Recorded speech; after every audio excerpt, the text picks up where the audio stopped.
नहीं, मैं डिस्टर्ब किसी नहीं करता हूँ, मैं साक्षी रहता हूँ। धीरे से वो झोंका गायब हो गया, क्योंकि शरीर के गुणधर्म होंगे, शरीर के गुणधर्म होंगे, लेकिन आप उसके प्रति अवेयर रहेंगे तो वो गुणधर्म चले जाते हैं और एक ऐसी घटना घटती है कि आप एकदम स्पीडली स्पार्क होते हैं आप, और आपको एनर्जी आ जाती है। ये जो भाई अगर कोई इसमें बहन होगी ना, वो समझ जाएगी कि वास्तव में ऐसा होता है, लेकिन आपको शर्त है कि आप उसको वॉच कीजिए, आप साक्षी बने रहिए, क्योंकि वही सत्य है, बाकी सब आते जाते रहते। तो धीरे धीरे क्या होगा कि आप साक्षी रहेंगे, वो सारी चीजें गुजर जाएंगी, जागृति भी आएगा, सपने भी आएगा, सुसुप्ति भी आएगी, क्योंकि चौथी अवस्था है तुरिया, जिसको अभी बात की जाए कि तुरिया क्या है। तब ये देखेंगे तीनों आ जा रहे हैं, लेकिन कोई है जो ना आ रहा है ना जा रहा है, जो सब तीनों में अनुश्चित है, वो सत्ता है तुरियावस्था। ये तुरियावस्था का आपको अनुभव होने लगेगा, वो अंतर्यामी सब करा देगा आपको अनुभव, क्योंकि उसके अंदर आप बने रहना, केवल बने रहने मात्र से ये चीजें घटने लगेंगी, क्योंकि ये सब चीजें प्रतीति में आती हैं वो, और इसकी जो जो कभी नहीं जाता वो है प्राप्ति। वो आपको उस स्वरूप की, उस तुरीय अवस्था की प्राप्ति हो जाएगी, और प्रतीति जितना भी सब बह जाएगा और आप रह जाएंगे। सबका अभाव होने पर भी जिसका अभाव नहीं, वो आप धीरे धीरे धीरे धीरे धीरे आप उसकी पकड़ कर लेंगे और आप अपने स्वरूप में टिक जाएंगे। बस इसके लिए ज्ञान मार्ग के लिए एक शर्त रहती है, वैराग्य की दृढ़ता चाहिए। जो वशिष्ठ जी बोलते हैं कि मति सूक्ष्म और तीक्ष्ण चाहिए, और संसार से चाहिए वैराग्य, बस आपका काम बन जाएगा। क्योंकि अगर वैराग्य नहीं होगा तो फिर वो नाम रूप को, दृश्य को सत्य मान लेंगे, वृत्ति उलझ जाती है, क्योंकि उस वृत्ति को जो स्वरूप में लगाना वो आपके दृश्य में चले। इसलिए जगत से वैराग्य चाहिए, इसीलिए कहा ब्रह्म सत्यम जगत मिथ्यम। ये जो सूत्र दिया है आदि शंकर, इसकी आपको स्पष्ट अनुभूति होने लगेगी, और आपको संसार स्वप्नवत लगेगा, जैसे रात का सपना वैसे जागृत सपना, कोई भी अंतर नहीं लगेगा, स्पष्ट होगा ये। फिर जो कबीर साहब कहते हैं कि अच्छा हुआ जो सर से टली भला हरि विसरो, मुख से जपू ना कर से जपू, उड़ से जपू ना राम, राम सदा मुझे जपे मैं पाऊं विश्राम। ये अवस्था आपकी होने लगेगी, तुरीय अवस्था में आप बने रहेंगे, सब आनंद ही आनंद रहेगा। शिव ओम भगवान। सबको मेरा प्रणाम। मैं भाई साहब के एक एक विचार से सहमत हूँ। मुझे बहुत अच्छा लगा इनका विचार, और मेरे साथ भी ऐसा ही हुआ है, इसलिए मुझे इनके विचार बहुत अच्छे लगे। मैं सहमत भी हूँ आपके विचार। धन्यवाद सबको, मेरा प्रणाम। प्रणाम प्रणाम। जी जी दीदी जी, बिल्कुल। और बहुत बहुत धन्यवाद जयराम भैया जी को, बहुत सुंदर भाव उन्होंने रखे और समझाया अच्छी तरह से, साक्षी भाव। और हमारे साथ रतीश भैया जी जुड़ गए हैं। भैया जी आपको बहुत बहुत प्रणाम। प्रणाम दीदी जी, प्रणाम, सभी को प्रणाम। जी दीदी जी बहुत बहुत प्रणाम। और हमारे साथ प्रवीण भैया जी हैं। प्रवीण भैया जी प्रणाम, आप इस पर अपने भाव विचार रखिए। प्रवीण भैया जी। दीदी प्रणाम, और सभी को बहुत बहुत प्रणाम। जैसा कि अभी आर्य भैया ने कहा था कि हम मंजिल की बात कर रहे हैं या फिर साधन की, तो हम तुरीयावस्था की, साधन की बात करेंगे। जैसे इसमें दीदी मेरा मानना तो ये है, और मेरा जानना भी, कि जब तक हम ये जो पतंजलि ने बताए थे ना कि यम नियम आसन ध्यान धारणा प्रत्याहार समाधि, तो समाधि तो अंतिम पायदान है, और या हम उसे मंजिल कहें या आत्मा या स्वरूप स्थिति या साक्षी। लेकिन जब तक हम इन जो पहले वाले स्टेप है ना दीदी, जब तक हम इनको फॉलो नहीं करेंगे ना, तो तब तक कोई भी उस अवस्था में जा ही नहीं सकता। क्योंकि ये जो यम नियम आसन ये है दीदी, ये सबसे बुनियादी स्टेप है, क्योंकि वो तो आत्म स्वरूप तो है ही, वो तो हमेशा ही है। लेकिन जब तक हम इन चीजों को फॉलो नहीं करेंगे ना, तो उसमें कोई स्थापित हो ही नहीं सकता है दीदी। क्योंकि इसके लिए हमें अपना खान पान भी शुद्ध और अपनी दिनचर्या को व्यवस्थित, जैसे कृष्ण जी ने गीता में कहा है ना कि ये जो योग है ये ना तो ज्यादा खाने वाले का सदता है और ना ही भूखे रहने वाले का। अर्थात इसमें हमें मतलब एक समन्वय बनाना पड़ता है, और स्टेप बाय स्टेप ही हमारी ये यात्रा, और हम उस सत्य को जान सकते हैं, उस साक्षी स्वरूप में स्थापित हो सकते हैं। वरना जैसा कि अभी नंदलाल भैया चर्चा कर ही रहे थे कि ये वास्तव में जब तक हम इन स्टेप्स को फॉलो नहीं करेंगे ना, यम नियम आसन वाले, तब तक हम ऐसे ही बस चलता रहेगा, वो अनुभूति नहीं आएगी जो होती है ना एक बिल्कुल योग मार्ग पर चलने वाली।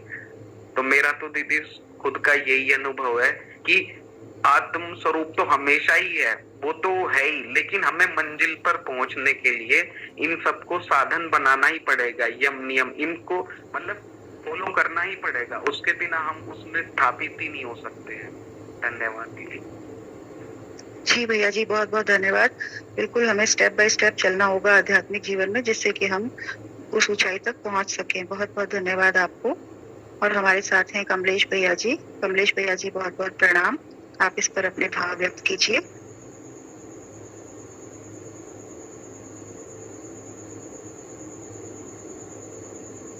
प्रणाम सभी को। जी प्रणाम दीदी जी।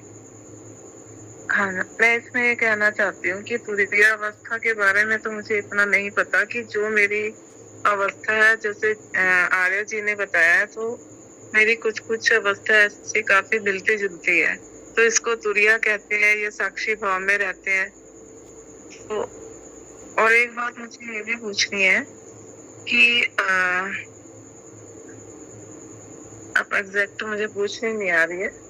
जैसे मैं इनसे सहमत हूँ आर्य जी से ना, तो इनकी बात मुझे हद तक समझ भी आती है और मेरे साथ ऐसी अनुभूति भी होती है। जैसे मैं कोई बात कर रही हूँ अभी भी, तो मैं उसको सुन भी रही हूँ। तो ऐसे ही जैसे कई बार तो मैं ऐसी बात बोलती हूँ, अगर कोई मुझसे कुछ बात करता है, जैसे मुझे भी कुछ समझ नहीं आता कि ये बात कहाँ से निकल रही है, और मैं उसको भी पहली बार सुन रही होती हूँ। तो इसके बारे में मुझे नहीं पता कि ये कौन सी अवस्था है, लेकिन ऐसा चल रहा है मेरी लाइफ में।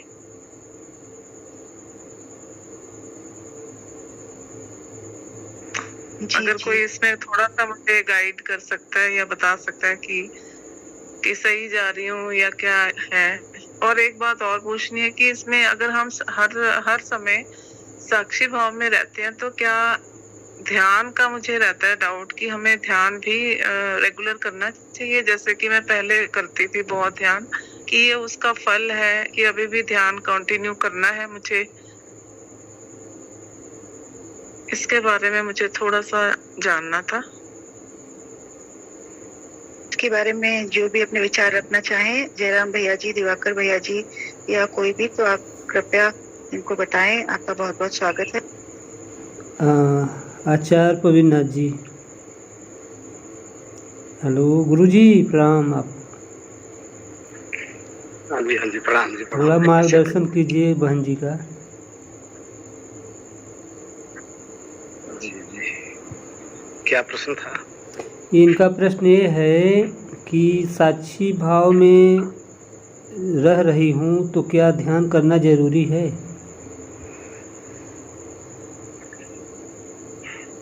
देखिए,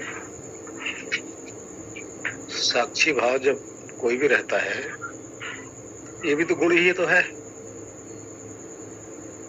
फर्क कितना है, रजतम से उठ के आप थोड़ा सा सत में आ गए हैं, लेकिन सभी भाई बहन को तो इतना तो जब इस अध्यात्म में चल रहे हैं तो सबको जानकारी होना चाहिए कि तुरीय किसे कहते हैं। जहां से आप लोग सुने भी है, अभी कई भाई योग दर्शन का भी जिक्र किए हैं, तो उसमें आप भी देखिए पतंजलि कह क्या रहे हैं। हम अपनी कल्पना घुसेड़ के न घुसेड़े और उस चीज को पहले समझे। उन्होंने दूसरे सूत्र में कहा है, योग चित्त वृत्ति निरोधा। योग है मन की वृत्तियों का रुक जाना, ठहर जाना। साक्षी भी तो एक वृत्ति है, तो ये तो योग है नहीं। फिर आगे वो क्या कह रहे हैं तदा दृष्टु स्वरूपे अवस्थानम।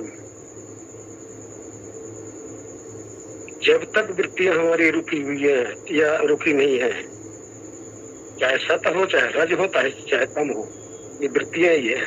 किसकी? मन की। इस समय चेतना मन के साथ अपना संबंध बनाए हुई है। जब तक मन के साथ संबंध है तब तक स्वरूप है ही नहीं, स्वरूप में है ही नहीं।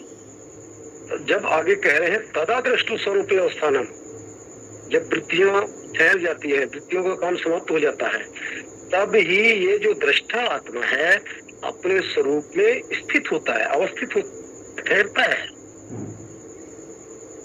जो अपने स्वरूप में ठहरता है तब उसको तुरीय कहा जाता है। इसके लिए अभी बात आई जहां हम अपने आप को साक्षी स्वीकार कर रहे हैं। ये मन की एकाग्र अवस्था है भाई, ये तो मन की एकाग्र अवस्था है। मन के द्वारा ही तो कर रहे हो, बिना मन के कुछ अपने आप को बाहर मान सकते हो? माना ही नहीं जा सकता। मन का सहारा लेना पड़ता है। पर कितना है? वहां सात्विक मन है। लेकिन तुरीय अवस्था क्या है? मन की निरुद्ध अवस्था का नाम तुरीय है, जहां वृत्तियां सारी निरुद्ध हो जाती है। निरुद्ध का अर्थ जहां मन ही शेष न रहे, बुद्धि ही शेष न रहे, अहम ही शेष न रहे, तो लास्ट में जो चेतना शेष रह जाती है, जिसके साथ किसी भी प्रकार का कोई प्राकृतिक संबंध है ही नहीं, उस अवस्था का नाम तुरीय है। तुरीय का अर्थ सिर्फ केवल ओनली वन, प्रकृति से रहित जो चेतना है अपने ही स्वरूप में ठहरी रहे, इसका नाम तुरीय अवस्था। नारायण। और भाई बहन कोई प्रश्न पूछना चाहते हैं, आचार्य जी से पूछ सकते हैं। भैया जी, मैं फर्स्ट टाइम बात कर रही हूँ, मुझे हिंदी अच्छी तरह से मालूम है। मेरा नाम मीना है और आप इतना अच्छा बताया भैया, I mean so beautiful. And मेरा गुरु बताया कि extension of when Atma extends its mind and when mind subsides with Atma, and when mind subsides into Atma, the three states are gone. Stateless state.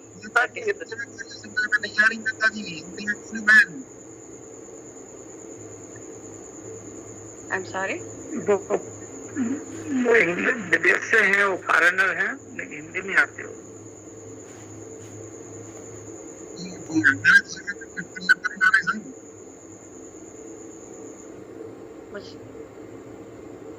मुझे सुनाई नहीं दे रहा। मैं hello, हाँ कह रहे हैं कि हिंदी में बोलिए, मतलब सब इंग्लिश नहीं समझते हैं।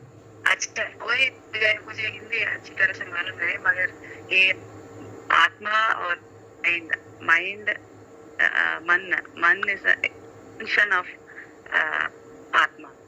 एक्सटेंशन, अगर माइंड है तो थ्री स्टेट्स दिखाई देगा, और माइंड सबसाइड्स, आत्मा से जुड़ कंबाइन हो गए तो एक हो गए तो वो स्टेटलेस स्टेट, कोई स्टेट नहीं है उसका। स्टेट इज व्हाट इज तुरीय। आप अभी बताया, वो मैं रीएम्फसाइज कर रही हूँ, मुझे बहुत अच्छा लगा। ये बस इतना ही है। थैंक यू, धन्यवाद।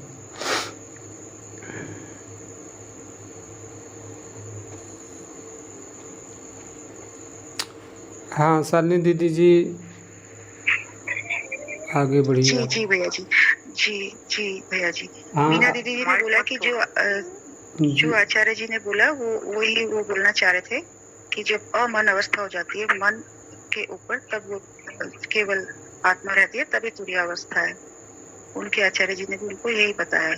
अभी हमारे साथ मनीषा दीदी जी हैं। मनीषा दीदी जी प्रणाम, आप इस पर अपने विचार रखिए। जी बहुत बहुत प्रणाम, बहुत प्रणाम। बहुत अच्छा विषय चल रहा है। तुरीय एक ऐसी हमारी अवस्था है, इसका प्रचलित अर्थ से हम देखने की कोशिश करें तो इसका प्रचलित अर्थ रहता है कि पलायन करना, यानी यहाँ से निकल जाना। तो ये इसको कह सकते हैं हम कि हमारे हाथ पे तुरी देकर कोई निकल जा रहा है। तो कौन निकल जा रहा है? हमारे मतलब कोई दिखा रहा है, जो है उसका सत्य सामने ला रहा है और फिर वापस जा रहा है। तो ये वापस जाने वाला मतलब वो है, असल में वो है, लेकिन सत्य दिखलाने के बाद उसका काम हो गया है, अब वो असली स्थिति में जा रहा है। तो इस तरह से हम देखने की कोशिश करेंगे तो गहराई में जाएंगे तो ये समझ पाएंगे थोड़ा थोड़ा कि ये एक ऐसी स्थिति है, हमारी चित्त की दशा है, ऊंची दशा है, एक ऊंची अवस्था है, जहाँ पे चित्त हमारा चित्त के रूप में नहीं रहता है, वो हर किसी रूप में जो अटका हुआ रहता है। हमारा ध्यान भी बहुत सारी चीजों में फंसा हुआ रहता है। तो हम वहां से निकल जाते हैं जब सत्य सामने आता है। वो सामने सत्य को लाने वाला जो है, उसी के कारण वो सत्य सामने आ रहा है। बस सत्य सामने आते ही वो पलायन करता है। पलायन करता है मतलब हमें ऐसा प्रतीत होता है कि वो पलायन कर रहा है, लेकिन असल में वो पलायन नहीं कर रहा है, केवल सत्य ही सामने ला रहा है। तो ये बहुत गहरी जागरूकता के कारण हो रहा है, यह हमें प्रतीत होता है। और हमारा अटेंशन रूप जो लक्ष्य रूप है, वही हमारा उपस्थिता रूप है, वही हमारा जागरूकता रूप है। हमें इसका गहराई से एहसास होता है और एक समत्व का रूप हमें दिखना शुरू होता है उस अवस्था में। और ये भी मालूम पड़ता है धीरे धीरे कि वो जो तुरी देने की ये भूमिका रहती है उसमें, मतलब सत्य को सामने लाकर उसमें से निकल जाना।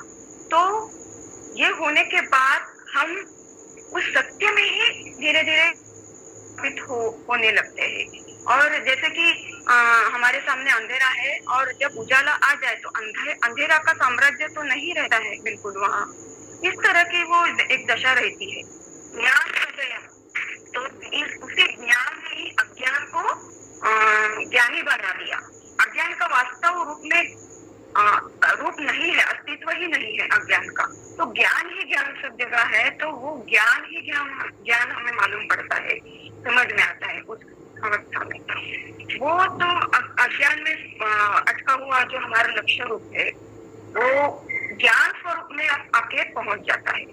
और ये यहाँ पे आके वो हम जिसे जान रहे हैं, जिसको हम जानने वाला कह रहे हैं, वो भी यहाँ पे एकाकार हो जाता है उस जानने वाले में। तो एक ऐसी उचित सर्वोच्च अवस्था रहती है कि जहाँ चित्त नहीं रहता है, कुछ भी नहीं रहता है, और सब जो अवस्था हमें पहले समझ में आती थी वो यहाँ पे लय हो जाती है। यहाँ इस स्थिति में आकर हम जब तक सुषुप्ति, जागृति और इनको अलग अलग मानते हैं, तब तक हम खुद को भी अलग मानते हैं। लेकिन इस अवस्था तक आने तक ये सब भेद समाप्त हो जाता है, वो हम एकाकार स्वरूप में विश्राम पाते हैं बिल्कुल। और यही स्थिति है, ऐसा मुझे प्रतीत होता है। बाकी ज्ञानी लोग और इस पे प्रकाश डाले। बहुत बहुत धन्यवाद जी, धन्यवाद बहुत बहुत। और हम आगे बढ़ते हैं। हमारे साथ आजाद भैया जी हैं। आजाद भैया जी प्रणाम। इस विषय में आप अपने विचार रखिए। प्रणाम दीदी जी, और आप सभी के अंदर बाहर विराजमान परमपिता परमेश्वर को कोटि कोटि प्रणाम। ये तुरी अवस्था बहुत ही अच्छा टॉपिक है और हम तो वहीं तो पहुंचने का प्रयास कर रहे हैं। और आज तो हमारे काफी दिनों बाद रतीश भैया जी की आवाज हमको सुनाई दी, तो हमारी जो तुरी अवस्था दबी हुई थी ना, उसमें कुछ प्रकाश आ गया। और अभी परितनाथ महाराज भी थे हमारे ग्रुप में, बहुत लोगों का बहुत अच्छे से उन्होंने एक्सप्लेन किया है। तो ये जागृत, स्वप्न और सुसुप्ति, इसको जानने वाला ही तुरी अवस्था है। जो मैं के बोध में हम जो रहते हैं वही तुरी अवस्था है। और इस मैं को बोध को बढ़ाते बढ़ाते, यानी यहाँ भी हालांकि द्वैत की भावना रहती है, द्वैत रहता है, यहाँ पर हम या दृष्टा होकर के हमारी अवस्था जो हम रोज जिस अवस्था से गुजरते हैं, जागृत अवस्था में तो हमको भान रहता है, स्वप्न में भी उस समय तो मतलब बोल सकते हैं कि भान है ही, हम वहां भी साक्षी के रूप में विद्यमान रहते हैं। स्वप्न के बाद आता है सुसुप्ति। सुसुप्ति अवस्था में हम मतलब नींद से उठने के बाद ही बोलते हैं कि आज बहुत अच्छी है, तो उसको जानने वाले भी हम हो गए। ये सभी को जानने वाला सतोगुण से परिपूर्ण वो अवस्था कहलाती है तुरीय अवस्था। और इसके ऊपर की अवस्था जो होती है वो होती तुरीयातीत अवस्था, जहां पर द्वैत की भावना समाप्त हो जाती, द्वैत पूरी तरह समाप्त हो जाता है। अद्वैत में मतलब हम लोग पहुंच जाते हैं, द्वैत पूरी तरह से समाप्त हो जाता है, द्वैत ही रह जाता है सिर्फ, यानी वननेस में हम स्थापित हो जाते हैं, जिसको आत्म साक्षात्कार भी बोल सकते हैं। वहां पर दृश्य और दृष्टा एक हो जाते हैं। सकल ब्रह्मांड में वही चेतन तत्व दिखाई देता है, और जो अभी हम जिसको जड़ बोलते हैं वो जड़ भी चेतन के रूप में दिखाई देने लगता है, वो कहलाती तुरीयातीत अवस्था। और उसी अवस्था में हम सब पहुंचने का प्रयास कर रहे हैं। और आप सब लोगों का, बहुत से महात्मा है, देविया है, उनका आशीर्वाद, प्रभु की कृपा हम सब पर बनी रहे और हम सब तुरीय अवस्था और तुरीयातीत अवस्था में पहुंचे और विश्व कल्याण में जोत से जोत जगाए। आप सभी के अंदर विराजमान परमात्मा को कोटि कोटि प्रणाम। जी बहुत बहुत प्रणाम भैया जी। जी शालिनी जी, मैं एक प्रश्न पूछना चाहूंगा। अभी स्वागत है। एक बात बताइए कि तुरीय अवस्था जो है फाइनल है, अब ये कह रहे हैं कि तुरीयातीत भी एक अवस्था होती है, तो किसकी बात मानी जाए, इनकी या उनकी? हाँ, ये थोड़ा सा जयराम भैया जी इसको क्लियर करें या यही क्लियर करें, मैं समझा नहीं। तुरीयातीत और तुरीय, या कोई और क्लियर कर दें? हाँ, जयराम भैया जी अगर बताना चाहेंगे तो बताएं, नहीं तो मैं फिर कुछ बताता हूँ। ठीक है, बता देता हूँ। तुरीय और तुरीय, प्रणाम। ठीक है ना, प्रणाम। इसको तुरीयातीत भी बोलते हैं, विधेय मुक्ति बोलते हैं। एक जीवन मुक्ति होती है, विधेय मुक्ति, इसको तुरीयातीत बोलते हैं। इसमें चित्त पूरी तरह से नष्ट हो जाता है, तुरीयातीत होती है। ये किसी ज्ञानियों का इस देह रहते हुए ऐसा हुआ है, जैसे रमण महर्षि हैं, जैसे मतलब कि जो चित्त पूरी तरह से नष्ट हो जाता है। क्योंकि चौथी अवस्था में तुरीय अवस्था प्राप्त होने पर, जिसको सत्तापत्ति बोला है, उसमें भी ज्ञान अवस्था हो जाती है, जन्म मरण से मुक्ति हो जाती है। लेकिन 5वीं, 6ठी, 7वीं इसमें चित्त के अनुसार ये अवस्था है, ज्ञान में कोई अंतर नहीं है। ज्ञान में ये जैसे किसी को चौथी अवस्था घटी, सत्तापत्ति, तो उसको जगत सुपनवत हो जाता है और वो बना रहता है, जगत सुपनवत हो जाता है, उसकी मुक्ति हो जाती है। लेकिन यदि किसी का चित्त पूरी तरह से नष्ट हो गया तो उसको जीते जी ही तुरीयातीत अवस्था बोलते हैं, विधेय मुक्ति है तुरीयातीत। और यदि मान लो नहीं भी प्राप्त हुई और उसका जब शरीर छूटेगा, जब चौथी अवस्था वालेगा, तब भी वो तुरीयातीत में पहुंचता है। दोनों एक को जीवित रहती है, तुरीयातीत मिलती है वो तब। हाँ, ये 7 अवस्थाएं बताई गई हैं। जी, मैं जरा इसको एलेबोरेट करता हूँ। मतलब दृष्टा ही तो एक काफी अप लेवल है कि दृष्टा बन जाओ।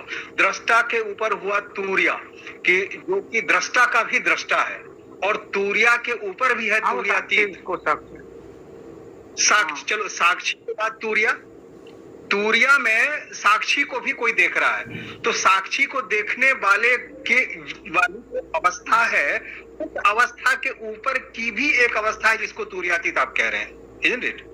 नहीं, गड़बड़ हो जाएगी सब, क्योंकि अधिष्ठान का अधिष्ठान नहीं होता कोई। साक्षी तो फिर ये बोला जाता है उसको भगवान, नहीं सुनो मैं बता रहा हूं, साक्षी इसलिए बोला जाता है साक्ष्य के संबंध में, साक्ष्य के सापेक्ष में साक्षी है। और जब साक्ष्य गिर जाता तो साक्षी ही ब्रह्म हो जाता है, साक्षी ही ब्रह्म है, साक्षी ही वो तुरिया है। लेकिन मैं ये कहना चाह रहा हूँ कि इसके बावजूद भी साधक को चित्त रहता है, वो चित्त के अनुसार अगली अवस्था निर्धारित की गई है, जबकि ज्ञान यहाँ हो जाता है चौथी अवस्था में और उसको मुक्त भी हो जाता है वो। लेकिन इसके बावजूद भी पांचवी, छठी, सातवीं अवस्था जो बताएंगे वो चित्त के सापेक्ष में बताएंगे कि चित्त को एक बताया सपने की तरह, एक अर्ध सुसुप्त की तरह, एक सुसुप्त की तरह, और एक पूर्ण चित्त नाश हो जाता है। तब उसको बोला है तुर्यातीत। तुर्यातीत का मतलब कोई डिडक्शन ही नहीं बचा, कुछ भी नहीं बचा, जिसको बोलते चित्त रहित चेतन, टोटल चित्त डिसॉल्व हो जाता है। वो व्यक्ति जब आप ये साक्षी का साक्षी कोई हो गया ना तो अधिष्ठान तो विषय हो जाता है। यदि को साक्षी विषय बन गया ना तो फिर साक्षी नहीं कहलाएगा। साक्षी कोई किसी का विषय नहीं बनता है। हाँ, जो व्यक्ति तुर्यातीत अवस्था, व्यक्ति नहीं मतलब शब्द दे रहा हूँ ऐसे तो, जो मतलब जो ज्ञानी कह सकते हो उसको, ज्ञानी बोलो। हाँ, ज्ञानी बोलो, जो भी बोलो, जो तुर्यातीत अवस्था का व्यक्ति, जैसे आप तुर्या और एक रमणा महर्षि है जो तुर्यातीत अवस्था में है, दोनों बॉडी में है, दोनों में है, या तुर्यातीत होने के बाद खत्म हो जाती है? पहले तो प्रश्न ये है, बॉडी रहती है नहीं रहती है तुर्यातीत में? मैं यही कहना चाह रहा हूँ कि कुछ कुछ ज्ञानियों के मोटी व्यक्ति में तुर्यातीत प्राप्त हुई है, मैं ये कह रहा हूँ। लेकिन यदि किसी को चौथी अवस्था घटी है, वो तुर्यातीत नहीं है, नहीं घटी है, तो उनका जब शरीर छूटेगा, जब भी मतलब साल 2 साल 10 साल जब शरीर तो छूटेगा सबका, शरीर छूटने के बाद भी उसको तुर्यातीत में पहुंचता है। लेकिन किसी किसी ज्ञानियों को ये सौभाग्य शरीर वैसे भी प्राप्त हुआ है। ठीक है, जैसे एग्जाम्पल रमण महर्षि, बस मेरा ही कहना है, आप बताइए।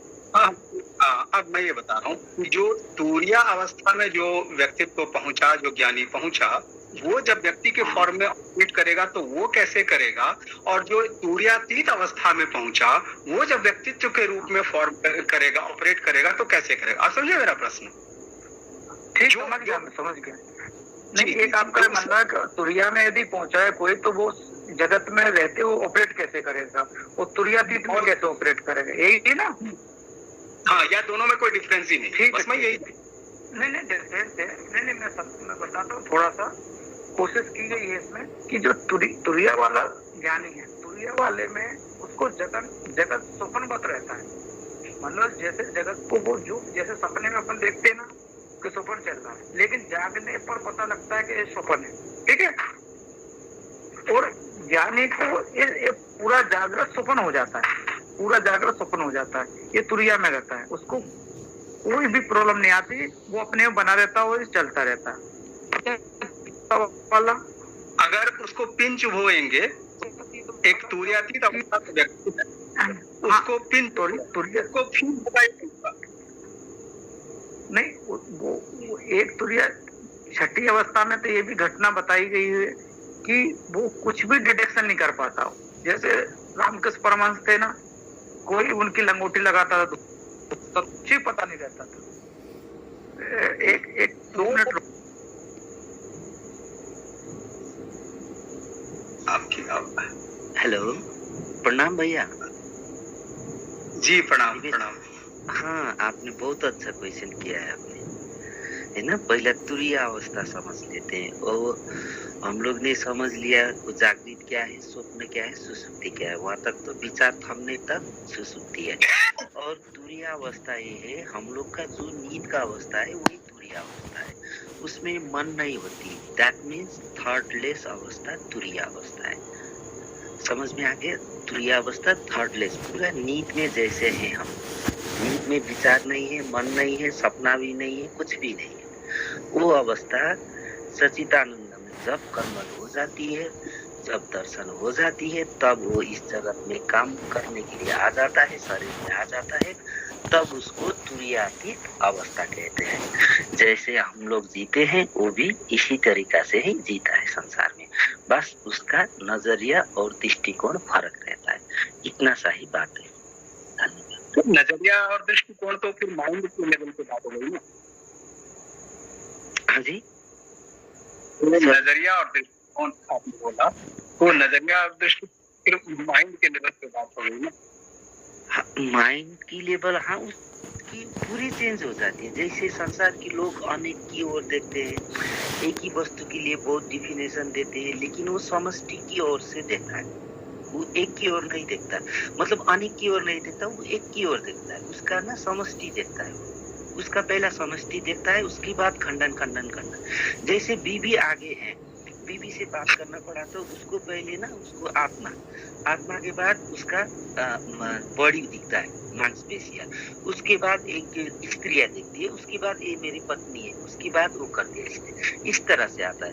लेकिन हम संसार में कैसे देखते हैं? पहले हम ना बीबी देखते हैं, उसके बाद स्त्री देखते हैं, और उसके बाद फीलिंग्स देखते हैं उसका। इस तरीके से उल्टा रास्ता से हम देखते हैं, लेकिन उन लोग उस तरह से देते हैं, समष्टि की ओर से खंडन में। अगर जितना नीचे आता है उन लोग के लिए वो उतना कठिन होता है, क्योंकि जितना नीचे आए उतना विभाजन होता है, जितना ऊपर बैठे उतना विभाजन नहीं होता है। वहाँ एक से दो से अनेक है। जैसे एक सत्य एक होता है और नीचे आ जाए तो वही सत्य को राइट और रॉन्ग में दो छोर हो जाती है, और उस बीच में हमारा विचार जोड़ देते हैं और संसार में वही अनेक बन जाते हैं। ऐसे ही तरीके से रहते हैं।